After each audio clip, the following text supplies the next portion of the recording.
All right, Wiz, we're covering AWS Agent Squad today, and we're going solo. Our good friend Milan McGraw was not able to get approval in time. I think he was probably avoiding the tough questions like, what are the real multi-agent systems you guys are shipping into production with your customers? What exactly do you recommend today? And have you recommended in the past for agent frameworks and getting up and running, etc. But for real, there was an admin thing. Alas, the show must go on. And not only do we have a great conceptual discussion plan today, looking at the different agentic patterns that you can leverage with Agent Squad, mapping them to the agentic patterns we know and love, but you've got a dope smattering of AWS goodness to demo for everybody today, don't you? I mean, we can. Yeah, we don't need it at all. You don't need to touch AWS even for a second, but we can show some what you would need to do should you want to go through the AWS route. That's right. That's right. All right. So at the end of the day, the patterns that I took a long time looking at in prepping for this event, they felt very much aligned to the rest of the industry and deeply similar. I look forward to articulating those similarities for everybody today. How do you feel about how the code stood out to you? There's nothing really, I would say, like, new or interesting in the code. It's pretty, it's what we kind of are used to. There's not a huge like wealth of new patterns or anything like that in this framework. It does feel very AWS, which is, if you're used to using AWS, a good thing. If you're not comfortable with AWS's kind of way that they create packages, then this is likely just going to be something that you're not spending a lot of time on. Okay. So we've been covering a lot of agent frameworks over the last year, and we're tending towards moving into a season where just covering the next agent framework doesn't make so much sense. So I'm going to aim the discussions today at really closing this chapter on just trying to pump out agent frameworks, because as we've seen, they really are core at the center. The concepts and code are all quite similar. We'll see that again today. I'm pumped for today. We've got some great discussions. They're going to be wide-ranging, wider than the AWS Agent Squad. And I am looking forward to your AWS demo, one of the most requested things that we get in class and from our audience. Ready to get into it, Wiz? Yeah. Let's kick this thing off. Thanks, everybody, for joining us today. We're talking AWS Agent Squad. We are so happy to have you here live with us. If you got questions along the way, you got comments, throw them in the chat. You know the drill. Anything you want us to chat about as we're having discussions, jump in on YouTube, jump in on your viewing platform, drop a comment, and enjoy the show, guys. Okay, let's talk about Agent Squad. So today, if you spend some time with us, we're going to really look at two core patterns that, if you look deeply at AWS Agent Squad, you'll see that they work pretty hard to highlight. Number one is the classifier as sort of this linchpin of the system. This is the basic, the core pattern that you're going to see articulated in Agent Squad. We've seen similar things in the past. For instance, Runner from the ADK from Google, the Agent Development Kit. We want to understand their new pattern that sort of allows us to coordinate multiple agents under a supervisor agent, a classic. And we're going to build, ship, and share. And we're gonna do a walkthrough here, at least, to show you exactly how to do this, where we combine both the supervisor and the classifier. Why would we do something like that? Well, hopefully it's clear by the end of the session. And then we want to have a great discussion about exactly how this compares to leading frameworks. Wiz gave you the TLDR. You love AWS, you might love this. If you don't, maybe not so much. Let's dig into why throughout this session. So we'll talk about Agent Squad, what we know about the releases. A lot of people really look at AWS as that that flagship leader in cloud computing. And so when they come out with a framework, people are instantly perked up. They're paying attention. Is it really, warranted to do that? That's what today is all about. And then how can we actually build a multi-agent system with Agent Squad? Wiz will show us exactly how. Okay, so this is from an article that was released August 8th. And this was basically about guidance for building multi-agent systems, doing multi-agent orchestration on AWS. And it was all about how to effectively orchestrate multiple specialized AI agents to solve complex customer support challenges through different coordination mechanisms on AWS. Okay, sounds good. Modern customer service environments demand sophisticated handling of multi-step interactions, personalized responses, and seamless access to various data sources. Now, in this guidance, they provided two kind of toolkits that you could use. One of them is literally just straight Amazon Bedrock. One of the things that we won't dig too much into is all of the different ways you can build agents on AWS. That was something that we were kind of relying on our AWS experts to break down for us. We're going to instead focus really hard in on this open source package, this AWS Agent Squad piece. And just so we can set the tone right away for today, okay? The example that they gave for AWS Agent Squad was this in classic AWS fashion, okay? All right, let's walk through their out-of-the-box example. The user accesses the web app through Amazon CloudFront, which delivers the content from the Amazon S3 website bucket, while Amazon Cognito handles the authentication. The authenticated messages then get sent through the web UI, which communicates with AWS AppSync, GraphQL API to process queries, and sends it along, routes it to the Amazon SQS customer messages queue, which triggers the AWS Lambda customer message handler function to process incoming customer queries. Note, no agents yet. Okay. AWS Lambda customer messages initializes, oh, here we go, the Agent Squad orchestrator, which uses Amazon Bedrock and this classifier. We'll see a lot of this classifier today to analyze the message content and determine which of the specialized agents should handle the request. The classification is going to either go to the order management agent that uses Claude 3 Sonnet, the product information agent uses Claude 3 Haiku, or the human agent, classic human in the loop. The order management agent handles order-related inquiries using tools for order lookup, shipment tracking, and return processing. The product information agent retrieves product details from the Amazon Bedrock knowledge base, naturally connected to OpenSearch serverless.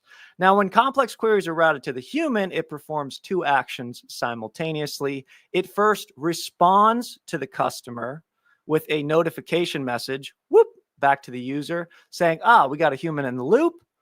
And then it sends the customer's original message to the Amazon SQS support message queue, where human support staff can retrieve and process it asynchronously.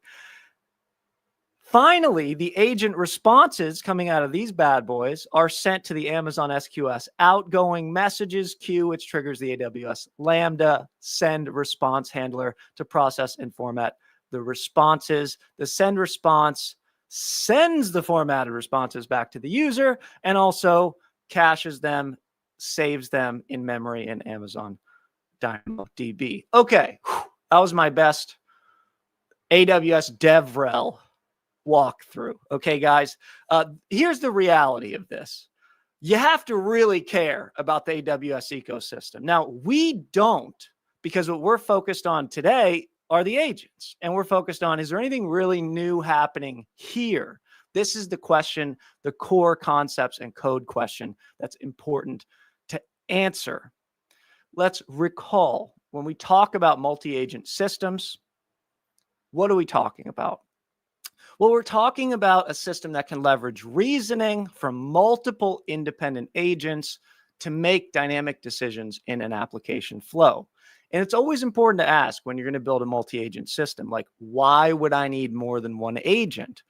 And another way to think about this is, like, do I really need several different dynamic reasoning machines that are collaborating to solve the task, solve the problem, in this case, right, the customer inquiry, more effectively than a single agent could? And when you have all of these systems set up and you want to kind of solve the general problem of any customer inquiry, it can start to make sense that the answer to this question is yes. Another way to ask this question is, do I have so many if-thens that I should incorporate an agent, a reasoner, a classifier, a supervisor, maybe even in the loop? And it's true that some problems do have this level of complexity. This idea of needing flexible communication, we often see booking travel and different types of travel booking agents being leveraged for this.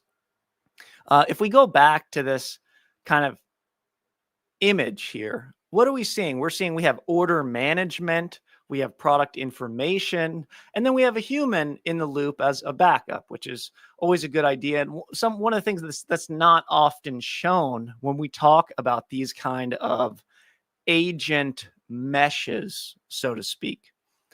But again, what's the core pattern at play here? Well, if we take our agent mesh and we imagine engaging with it, let's assume we need it, then we are going to have our user engaging with our app, and that app then needs to potentially be communicating somehow with the agent mesh. The best way to think about that is we're just putting another agent, an orchestrator, a supervisor, we might call it, a router, something that helps us decide. And as we saw in the AWS example, the Amazon Bedrock Agent Squad orchestrator is exactly that router. So all of this other stuff, while it is important from a full functionality of the app perspective, it's not where any kind of agentic reasoning is coming into play. That's more of a process workflow that we can iron out very concretely in classic programming, right? And we don't really need AI for that. Now, they go on to say AI agents operate as independent microservices with custom coordination logic. This pattern, so good. It enables complete control over agent behavior, seamless integration with both external systems and human agents. So, Wiz, I'd love to get your thoughts on this. Great line here. AI agents operate as independent microservices. Is this typical, or is this special to AWS?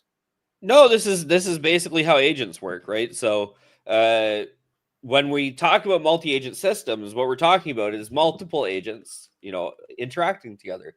Yeah. And the idea that they're cordoned off as microservices is something that you could be doing or could not be doing. It's totally up to you. But this is not like a novel pattern. This is basically what we mean when we say things like multi-agent systems, right? Each agent is its own unit of agent, and that's what it's doing. It's just agenting around, right? Yeah. Okay. Yeah. Because we kind of have to like call the agent like a service, like a function, like a tool, that kind of thing, right? That's right. Okay. That's exactly right. All right. Well, that was a quick discussion. Thank you for your insights, Wiz. I appreciate that one. And like we've talked about this before, guys. Another way to think about this is that multi-agent systems are simply function calls all the way down. Indeed, we see the same thing to be true in AWS Agent Squad. Let's take a closer look at the core architecture that they outlined for us.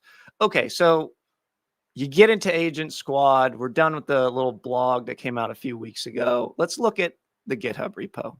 They say it's a flexible, lightweight, open source framework for orchestrating multiple AI agents to handle complex conversations. And they go on to break down the features for us. We got classification, intelligent classification. That's indicating some agentic behavior right there, some automated reasoning behavior right there. Dual language support. This is something where they can be implemented in Python or in TypeScript. We're seeing this in other places as well around the industry. Flexible responses, streaming, non-streaming, context management, context engineering. Got to have context in there talking about it in today's world if anybody's going to use your framework. Extensible architecture, universal deployment, run anywhere from AWS. This is probably more universal within the AWS ecosystem than outside of it. Many pre-built agents, many of them exist within the AWS ecosystem. Okay, let's take a look at their core architecture here. So user query comes in. It goes to the classifier. So this is where the process begins. We analyze it. What do I need to know based on this user input? The classifier is going to leverage both the agent's characteristics and the agent's conversation history to select the most appropriate agent for the task. What a classic. Once that agent for the task at hand is selected,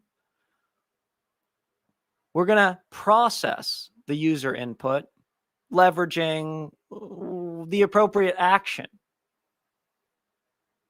whatever each agent might be doing.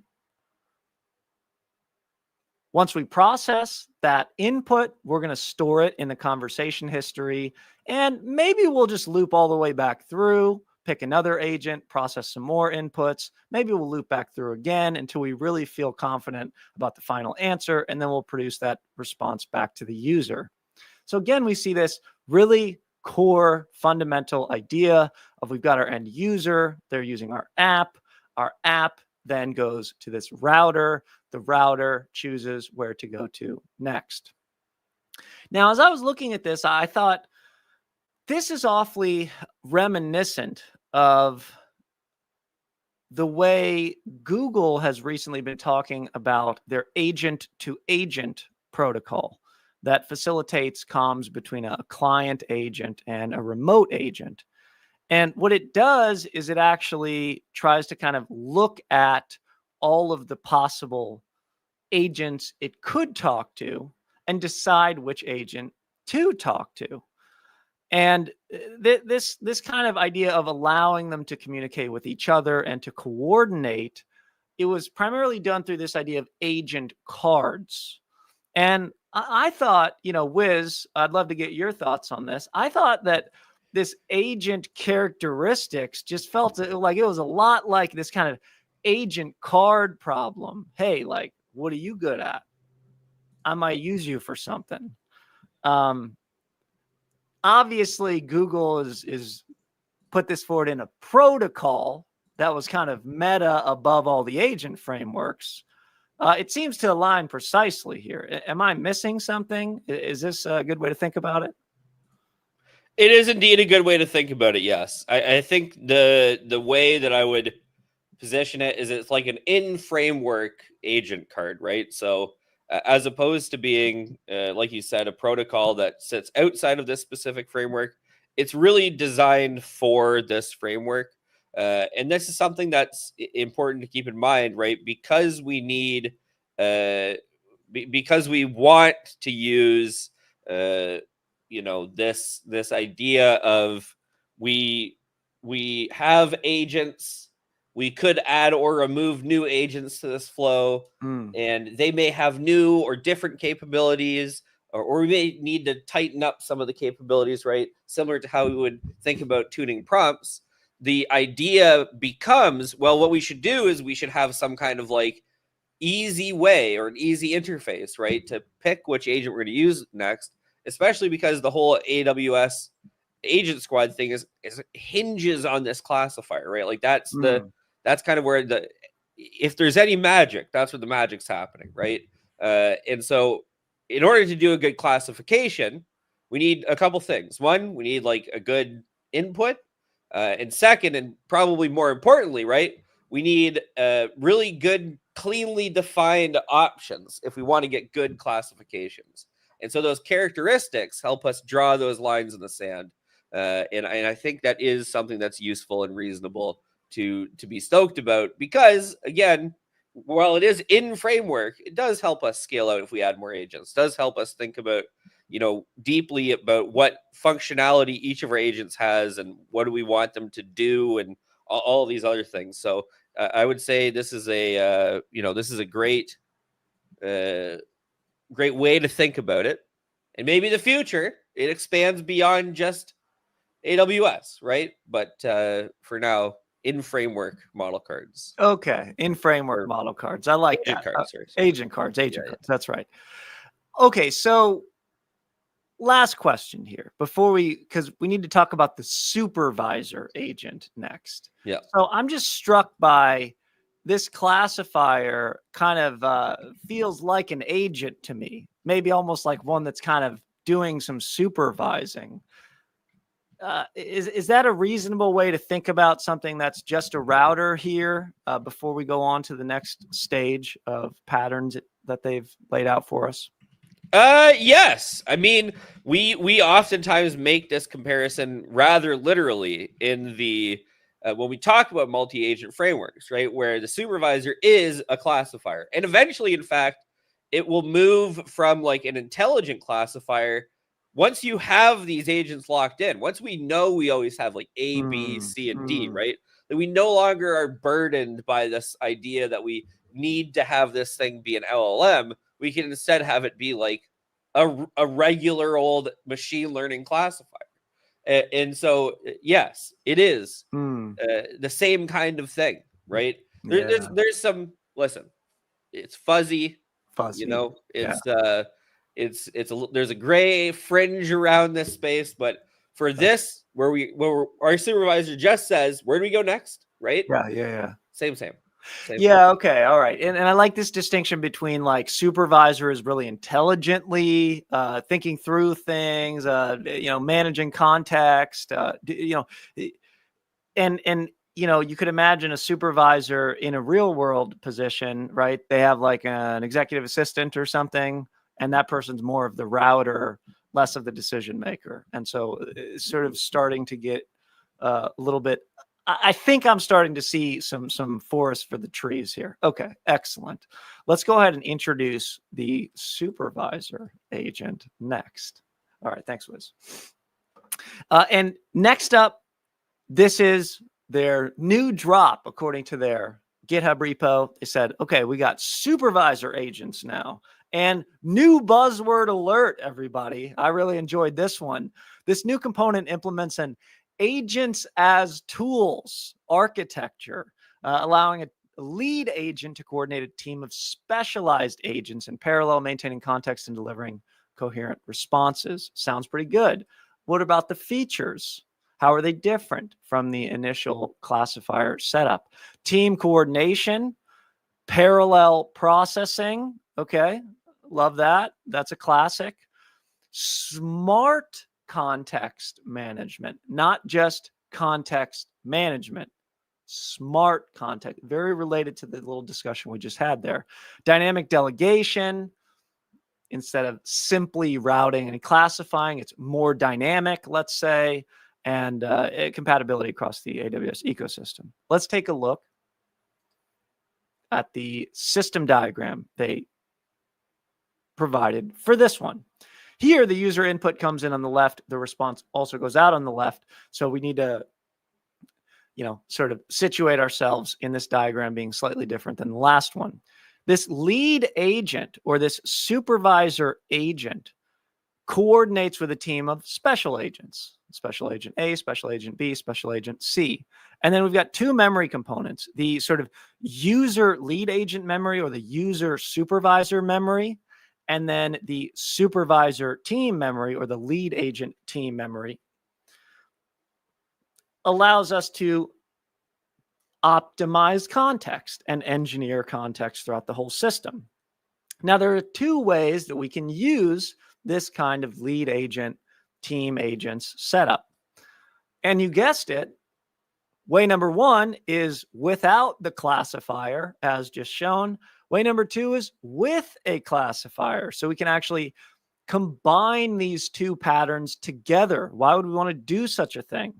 Well, let's take a look at what it would look like if we did. Let's imagine we're going directly to a classifier now, and the classifier is going to classify and route to the appropriate, not agent, but team. Okay. Now, there are three specialized sort of units. There's a general assistant agent or unit, a support team agent or unit, and a product team agent or unit. We can look behind the support assistant agent. Since it doesn't have the word team here, we might guess that it doesn't have a team. Whereas the support team, it does. It's got tech support, it's got billing support, it's got booking support. This, I believe, is for another one of these classic travel agent setups. And then finally, the product team agent has, what do we have here? Design agent, engineering agent, product management agent. It's looking like this is very meta right here. Very, very meta.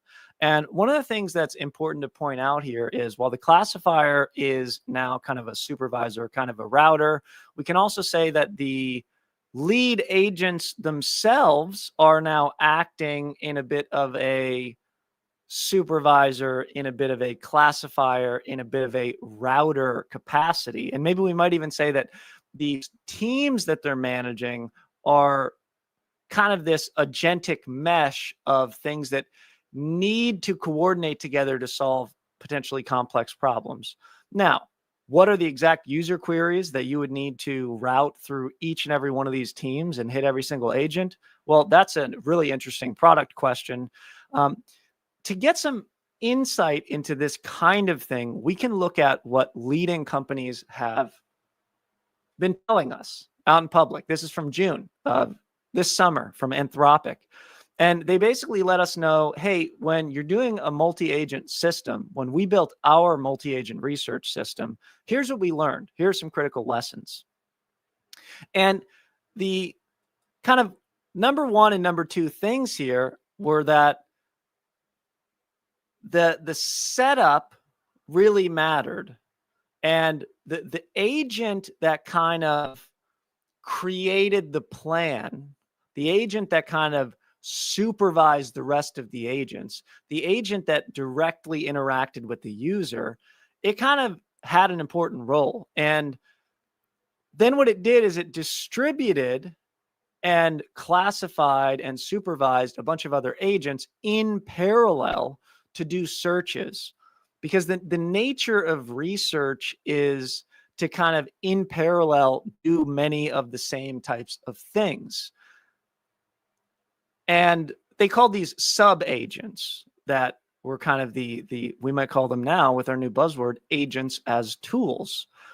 And these sub agents operating in parallel with their own context windows allowed that multi-agent research system getting built by Anthropic to work really well. And they had a great use case, they explained, and that use case was very simple, but yet complex in a parallel sense. That is, identify all the board members of the companies in the S&P 500. So in order to do this, you need all the companies, and then you need all the board members. You can imagine a lot of parallel research required to accomplish this.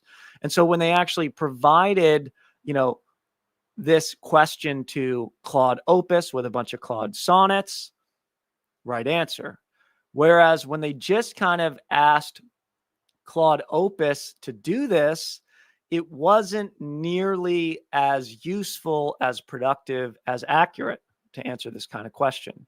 So when we think about deep research systems of today, we might think a little bit more that they're kind of like wide research systems. They're very good at this parallelization. They excel in heavily parallelizable places. This has deep intuition connected to AI in general, of course. And it's the kind of thing that we're seeing start to be formulated by some thought leaders out in industry in a new way. Everybody obviously saw the deep research drops from late last year all the way up to now from many, many different providers.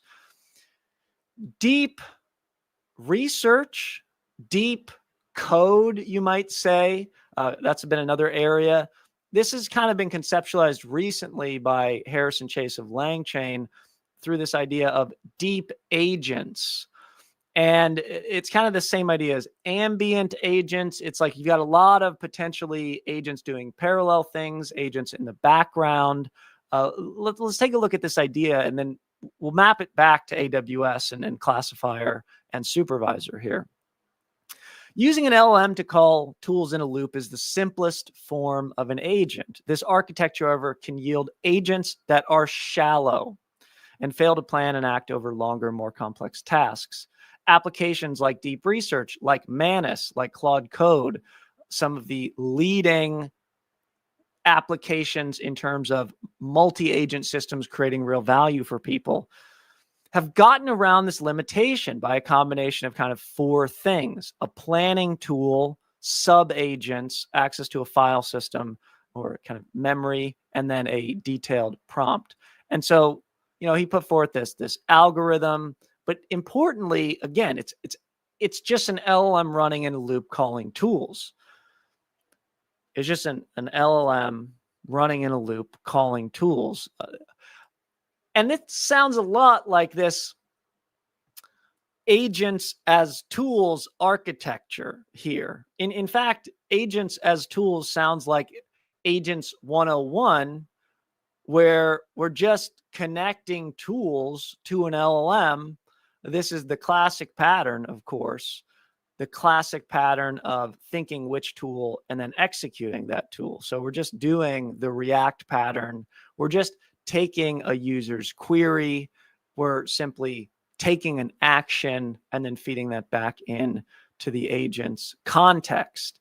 We might have the answer, but in general, the tools for a deep agentic system are, planning tool, sub-agents, file system, system prompt. So we can actually think about these tools as being individual other agents, of course, feeding this back into context here and potentially needing to feed it back into context to some of the other agents as well.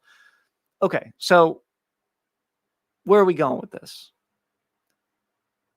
We like to define agents at AI Makerspace very simply: a system that can leverage or emulate reasoning to make dynamic decisions in an application flow.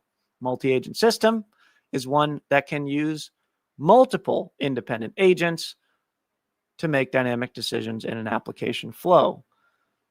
And remember our question: do I really need several specialized dynamic reasoning machines? Not do I really need one, do I really need multiple to build a multi-agent system? And it's like for deep research, for Claude Code, for Manus, maybe. For these other things, maybe. This is the edge. Importantly, Anthropic also reminded us in December 24 on building effective agents, use the simplest tool for the job, please. And so let's return here. Our simple pattern of a user, a client, a router talking to a mesh. We can leverage this user and client and router talking to this kind of not necessarily mesh, but parallelizable agents. This is exactly what's happening in the AWS example that they provided us right here. Notice this is not something where we really require many, many different agents talking to each other within each team. However, when we get to a thing where we're combining the classifier with the supervisors. We're nesting this. We're moving up a layer of abstraction. It's hard to think about exactly what use cases we need this for. Really, it is. And I think it's worth pausing for a moment to have a quick discussion. Wiz, before we get into the build of today, is this idea novel at all? Putting classifiers in front of agents, or is it just stacking it up in the most classic way ever, and we're just building multi-agent systems? Yep, we're just building multi-agent systems, Greg. Oh, I mean, my God, I can't believe it. Yeah, it's not like. Listen, here's the thing. It's not like this is. It's not like this isn't another good way to do this with the new APIs and using a new library. It's just like there's nothing new here, right? There's nothing novel about the way that we're cobbling together these things. There's some novelty as it relates to packaging this in the rest of the AWS ecosystem. Right. Of course, it ties. If your roots are tied deep in Amazon and you don't want to use the adapters that come with other frameworks for whatever reason, like you can use this, right? But there's nothing like there's nothing specifically interesting about this agent squad, and we'll see a little bit more detail in the code, but it looks kind of the same too. The way you're built, when you're thinking about it, the way you're thinking about it is kind of the same. The idea of putting a classifier first isn't something new. It's in fact something quite old, right? So before I've heard of classification, before we moved to this kind of where we are now, which is I would say a more complex version of this, right? So when we're designing more complicated agents now, we think of them beyond this stage, right? So this is just a nice implementation of a classic idea that we kind of started when we first saw that we can make these little programs decide dynamically who to go to next. Okay. All right, just put a sharp point on it. Can I build a deep agent system with Agent Squad? Sure. Yeah. Okay. Why not? Good. Yeah. Sure. Yeah. Okay. Do I need both the classifier and the supervisor pattern to do so? I mean, how would I decide on one versus the other? Yeah. Aren't they kind of the same? Well, there's a number of ways we can think about even what is deep research, right? And there's a number of things that we can think about, what are the ways that you can construct a system that effectively, what is deep research, right? So let's think about it for just for a second. Let's. Right.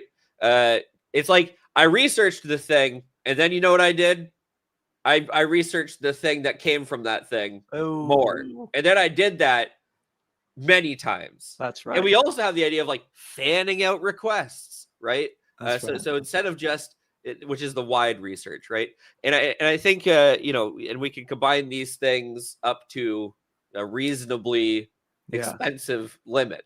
But hey, there's no. Yeah. And then if you've gone deep with Agent A and then Agent B, you could imagine them coordinating. Yeah. Right. And then none of that is none of the things that are core to Agent Squad is necessary to build those things. I mean, you could do those things with for loops, right? You could do those things with while loops. You can build these systems with none of the bells and whistles of this particular agent framework, right?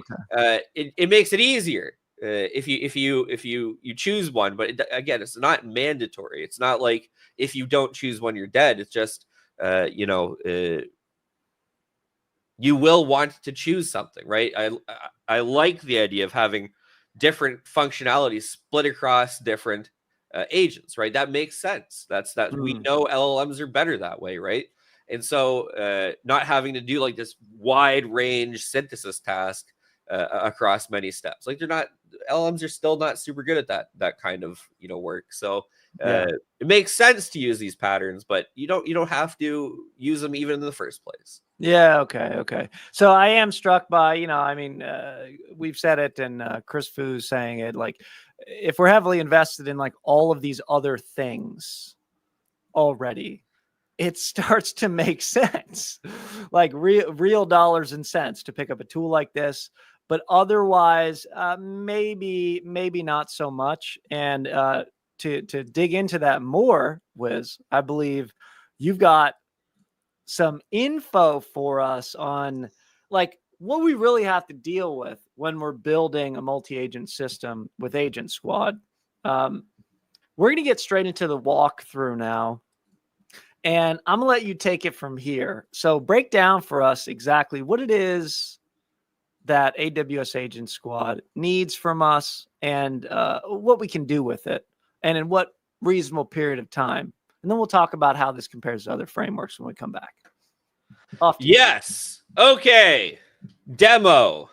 We've got time enough for me to complain and then get into the real demo. Okay, so number one, if you want IAM, this is your opportunity to see IAM as shared by my screen. Cherish it, for it will never return. So this is how we do IAM.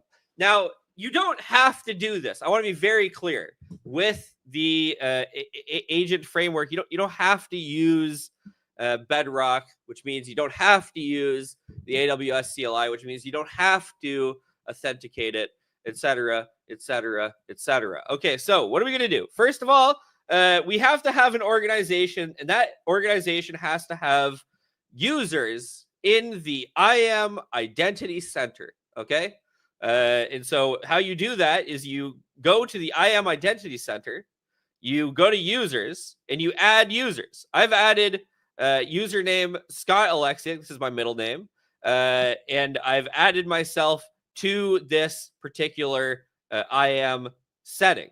I've also added myself to admins. What is up with the admins group? Well, the admins group, it has administrative access across my organization. So I've added myself to an admin. Okay, this is dope. So now we're cooking with gas, right? We got a user, and that user is associated with the administrator. Now, of course, you don't have to, or probably shouldn't, associate with the administrator. But if you're just using your personal account, this is the way to do it. In reality, your IAM wizard at your company or org is going to give you whatever access to whatever org you need to be part of, whatever group you need to be part of, and then tell you how to log in. But for this one, if you're doing it ourselves, we're going to add ourselves as this administrator role. Then we need to go ahead and we need to get access to the model that we want. Now, personal accounts can't just click get access. You need to actually submit a support case. If you submit a support case, after some period of time, they will grant you access to the models you need. What this means is that after some, let's say you start at 9 a.m., Eastern Standard Time, after some 5-6 hours, you may be granted access to the model that you desire through Bedrock. Once you do that, you're good to go. Next, what you need to do is you need to make sure that you have logged into your new administrator IAM Identity Center account.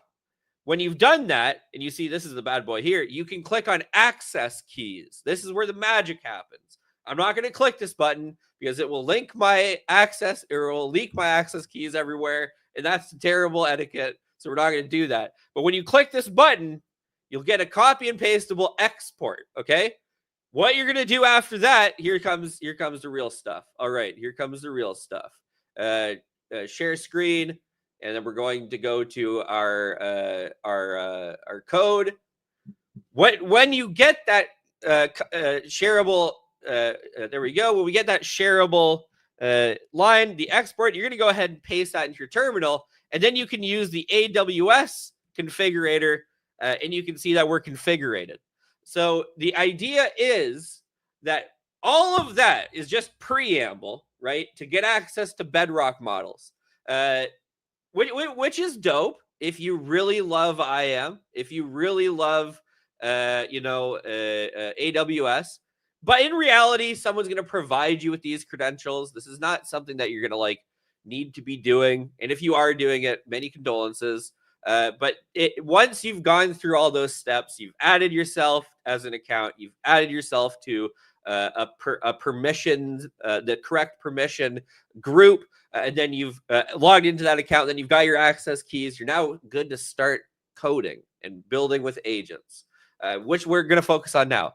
For all of you who are like, oh man, I love AWS, I love IAM, but I just don't got the time to fight through all that just to test out an agent framework. Don't worry. There's wrappers for popular LLMs that you can use. And this avoids all that IAM stuff. And you just do what we would normally do, which is provide your OpenAI or Anthropic API key. So we're going to look through two quick examples here. One is called Quickstart, and the other is called Supervisor example. And you can imagine what's the case between the two. So the first thing is that we have classifiers for our popular LLMs, right? So we have the OpenAI classifier, and that is what we're going to use in this Quickstart example. The orchestrator is going to take that classifier as well as a number of Agent Squad configs. Like we want to log the agent chat. We want to log the classifier. We want to log the raw output. We want to set a max retries, et cetera, right? Normal configurator stuff. Now, if you love Amazon, if you're used to AWS products, services, and code, this is going to be the most familiar pattern in the world, right? Writing this code feels like you're using an AWS service. It feels like you're in the Amazon culture, and so that's dope. We're going to create this callback. This callback is just for making sure that we're handling streaming correctly. Then we can create our tech agent. Now you'll notice that up here with our classifier, we created our agent squad. We've called it the orchestrator, right? This is because this is like the ingress point. This is the basic idea where we have the entry into our agent squad, right? This entry is going to be where we can then go to one of our cool new agents. So let's look at the first one. We're going to name it Tech Agent. We're going to give it the model 4.1. We're going to give it our OpenAI API key, and we're going to give it some description. And of course, a callback to handle streaming correctly so we can stream out to the user. Then we're going to add that agent to our orchestrator. Just like nodes and LangGraph, right? What we're going to do is we're going to have this orchestrator, and we're going to keep adding different agents to it. We can do the same thing with our OpenAI agent, our health agent, which is more to do with health asks. And then we can create this handler. The handler is effectively very simple, right? We're just going to await the orchestrator to route the request based on the user's input ID and the session ID. These kinds of user input, user ID, and session ID are very important when you're trying to build an actual application, right? So similar to like the responses API, which has this idea of threads, or other applications that care about session ID and user ID. This is how we make like real apps with this technology. It also helps it plug into the rest of the AWS ecosystem real good. Then we can run this thing. So let's run this thing, right? Let's do that. Sounds fun. So we're going to go uv run quickstart.py, and you can see we get this, welcome to the interactive multi-agent system. Oh, nice. Okay, cool. And then what we're going to do is we're going to just close that tab so you can see a little bit better. We're going to say something like, I have a cold and I want to feel better. And you submit that request, and then we're going to see the output. We're going to see, oh, look at this. The class, first of all, it's streaming thanks to that callback. But look at this. Text, I have a cold, selected health agent. Confidence, 95%, right? Makes sense. Then we go to the health agent. And then you're not feeling well, but we'll do all these things, right? Oh, very cool. If there's a particular thing that's bothering you most, I give targeted advice. We classify the user intent. We get that user health agent. And then, of course, this is the final response that gets populated back to us. But let's say I say something like, oh, man, I love AI. I love AI. It's just the best. And I want to learn more, right? We click that. Boom. Guess what? This time, it still went to the health agent. Great. So that's good news for AWS that it didn't go to the technology agent. You win some, you lose some. There you go. Okay, now what's the second example? With supervisor example. Supervisor example is pretty straightforward as well. First of all, we're just going to use the Anthropic classifier to show you that you can use the Anthropic classifier. We're going to build the same kind of starting point, right?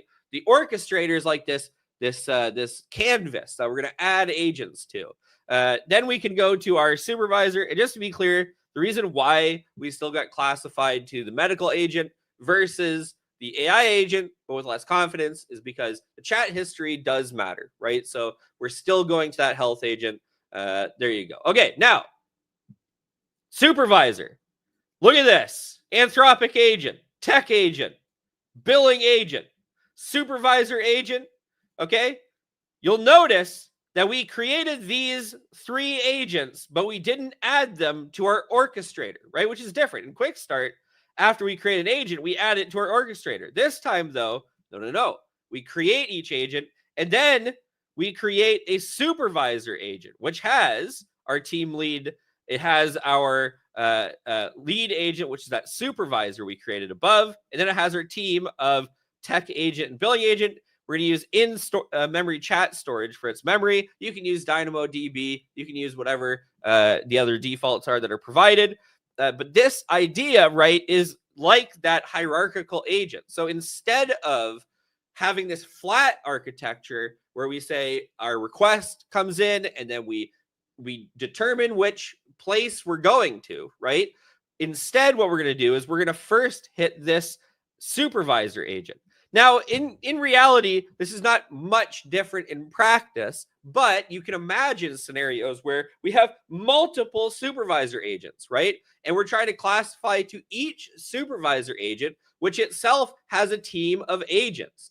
And what that does is it allows us to build these nice hierarchical structures of agents, right? This is what Greg was talking about when we talked about a multi-agent. But the simple idea is that we have the ability to nest these layers, and we can nest them pretty deep, right? Which is pretty cool. And then, of course, we just run this, and it goes. We're coming up, though, on the end of our time. So very quickly, I want to just make sure that we touch on one last thing, which is that, again, and we're kind of tongue-in-cheek about it. You can use these other options. It does work really well with Bedrock, and so I want to show you the last and final component of our demo Reno here, which is going to be not only does it work with our Bedrock instances, not only does it work with our newfangled LLMs like OpenAI and Anthropic, but of course, it also does work with things like Llama, which means that this is suitable for local testing, right? So as you can see here, we can actually include the Llama agent class, which means, again, if you're running this on your MacBook and you just want to quickly prototype, you can do this.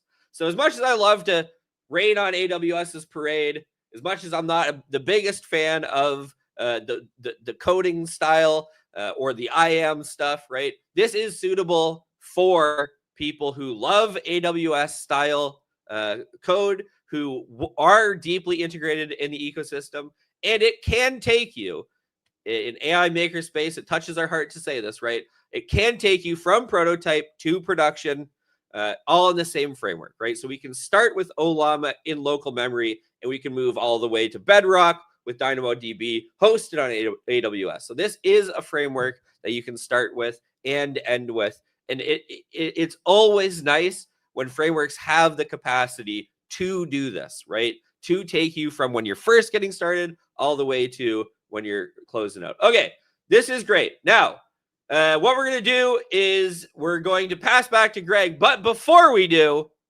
I'm going to remind you to subscribe and ring the bell notification. We're here every Wednesday. That's the thing. Let's go. All right, back to Greg, and away we go. That's right. All right. Thank you, Wiz. So we're going to go ahead and conclude, and then we've got some great questions that have been popping up in the chat we'll get to as well. So for today, you guys have seen now that AWS Agent Squad, it's not as scary as it might look from the outside. If you're already in that ecosystem, it might be a good opportunity for you. It's kind of a heavy lift otherwise, and there's probably better frameworks for you to pick up and maximize your development velocity speed. The classifier pattern, kind of like the supervisor pattern, really allows us to leverage that agent characteristics piece, very similar to what we see with agent cards in A to A. The supervisor pattern, kind of like the classifier pattern, we can use with or without the classifier. And we can talk about agents as tools being this way that we think about leveraging the supervisor. All this is not new, but the specific terminology within AWS is something that you'll need to get used to, again, if you're an AWS shop. All right, Wiz, so we've got some questions in the chat. I want to go ahead and start with some of the earlier ones that we had here. See if we can knock these out. So Clarence had a fun question about dynamic spawning of sub agents. Is this a thing? Maybe you can just chat on this for a second.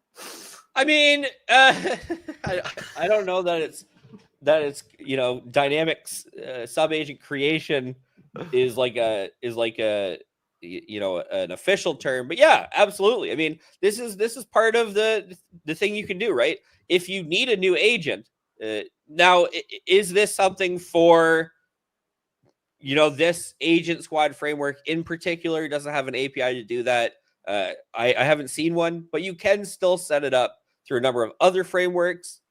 Something like actually A to A is really good at this, right? Because we can choose to spin up agents that are created from a model card, as long as we can create an agent card, then we can spin up a whatever agent we decide at that time.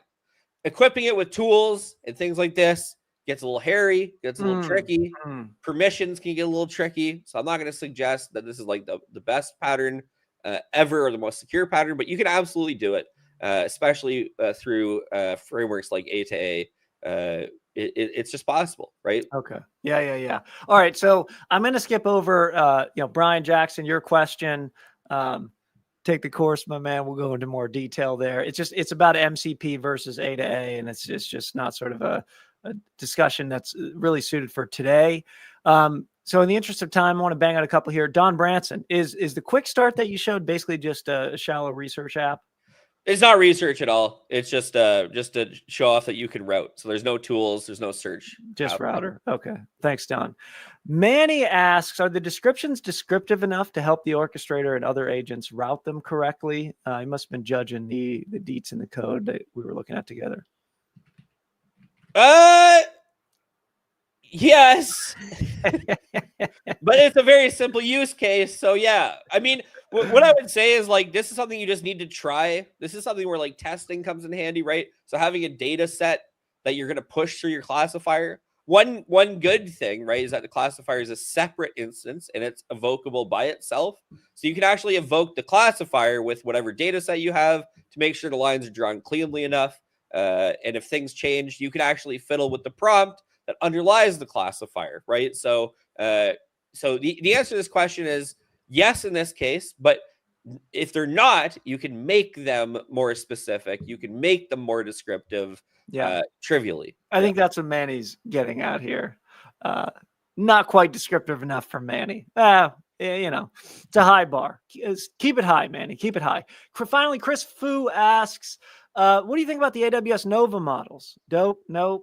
They stack up to the GPTs and llamas of the world? I don't think about them at all. We don't cover them. Do they stack up? Famously, no, right? We don't hear about them. You don't hear people using them. I think they're specifically designed for people who are deep in the ecosystem, have privacy or security, considerations that are important to them. Other than that, I would not recommend to use them unless you're like deep in AWS and have those limitations. Okay, so finally, Wiz, maybe this will be the last sort of just do another framework event that we do here. I've kind of noticed they're all kind of the same under the hood. And so, again, like, let's just end on this. Like, how do we choose the best framework? We start from where we are. For an AWS, maybe choose that. For an Google, maybe choose that. If we're not anywhere, maybe choose LangGraph today. If somebody in your company is already using Crew or AG2 or something else, pick up where they left off. What other ways do you think about choosing the right agent framework to start with? Yeah, I mean, this is a great question. I don't know what the best answer is that isn't use the one that you're told to use or start with LangGraph. Like that's my advice. Yeah. If you're going deeper, right? If you're doing the analysis, you're doing the work necessary to make the best decision for you and your company, right? But if you're not deeply embedded in AWS, for instance, like I'm not seeing why you'd choose it. If you're not deeply embedded in Azure, I don't know why you'd see choosing Azure aligned framework, right? So the thing is, unless you're deeply in an ecosystem that has its own framework, or your company tells you what to use, just start with LangGraph. You're really, really fast with a specific one. Yeah. Already. Or you love Pydantic. And you're just like, I love Pydantic style. Or you love PyTorch. You're like, I want that PyTorch feeling. This for you, right? Like we have these tools that look like what you're used to. And honest to goodness, you should just choose the one that when you look at it, you're like, this is home, right? Like that's the best way to do it. For sure. Thank you, Wiz. Appreciate your insights as always. It's time to wrap up, everybody. And special shout out to Brendan O'Brien with the deep cut on classic pre-AI, the actual maker space days of my teaching career. So great to have you today, Brendan. All right, Wiz, we will see everybody back next week, and it's time to wrap here. I would like to share that if you haven't yet joined the Discord community, we'd love to have you. It's full of cool, competent folks getting after it, building, shipping, and sharing all the time. And we would love to see you jump in and see what you build, ship, and share next. Next week, we've got a really cool event. We're getting back into the models, down into the models, and we're going to start really building some interesting stuff in our events coming up. This one's on RL VR, the latest in reinforcement learning with verifiable rewards. We'll be using the verifiers library, and I'm pretty hyped about it.